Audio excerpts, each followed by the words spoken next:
How about you take 30%? Longi immediately asked, why should I trust you? Young was already prepared and smiled mysteriously.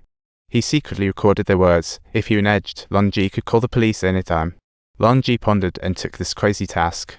The next day, Young went to the hospital for wounds and met Longi again, recalling last night. Longi heard from a friend that personal insurance usually starts at 500 million. He should technically be getting 150 million.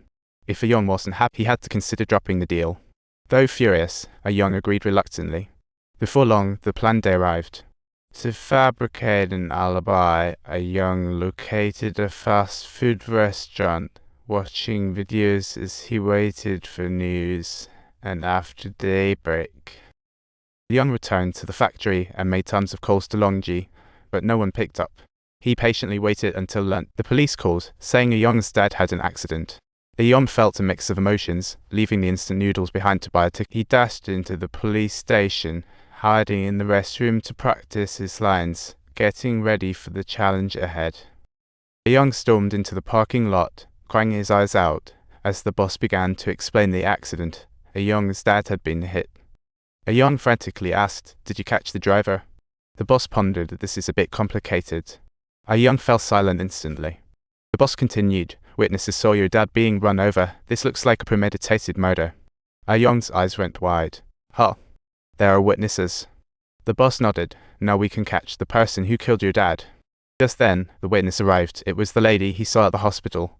Young tugged at the boss and asked, this is clearly a traffic accident, right?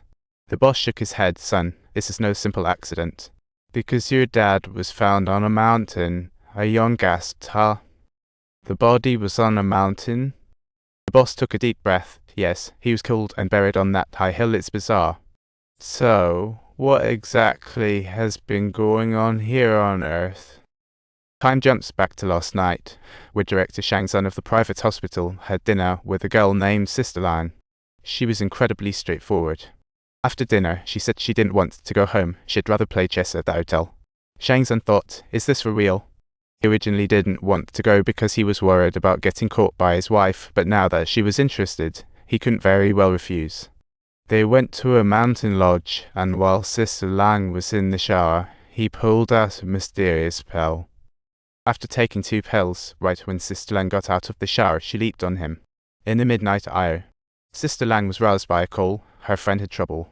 Shang Tsung drank, and she planned to hail a taxi. But this place was remote, and she yelled, that guy is such a jerk. Shang Tsung helplessly got up, thinking, what a hassle. So he drove Sister Lang back. On the way, Sister Lang kept texting her friend, while Shang Tsung kept yawning. She looked at him. Subtitles. She set down her phone, intending to cheer Shang Tsung up, but he asked her not to fool around, reminding her to be cautious while driving in the mountains, and unexpectedly, Sister Lang felt thrilled and actually pounced right at him, startling both of them badly. Shang Tsung hurriedly opened the car door and silently prayed, please let it be a hollow log that we just hit. But nearby, there was a real person lying. He ran over to check and saw that the person was dead. And that someone was none other than Yonba. Sister Lang was freaked out, pulling out her phone to call the cops, but Shang Tsung rushed over to stop her, saying hitting someone could land you in jail. Sister Lang hesitated and asked, what should I do then? Shang Tsung was lost too when Sister Lang suddenly shouted, someone's coming. Shang Tsung quickly looked up to see car lights flashing in the distance, hurriedly dragging the body away, then turning around to feign nonchalant. The car whizzed by, and Shang Tsung breathed a sigh of relief, but the next moment, that darn car screeched to a halt and turned around. The driver rolled down the window and greeted Shang Tsung. Did something happen? Shang Tsung thought, yeah, that's an understatement. The driver kindly offered to help, but Shang Tsung quickly replied, oh no, I got this, it's just a minor issue. The driver nodded and drove away, and Shang Tsung finally let out a breath. What he didn't know was that the departing driver asked the woman in the passenger seat, did you get a clear shot of Shang Tsung's face? Someone said it was quite clear. Shang Tsung had no idea trouble was coming his way. He made up his mind and stuffed Yonba's body into the trunk, while Sister Lang trembled beside him, asking what he was planning to do.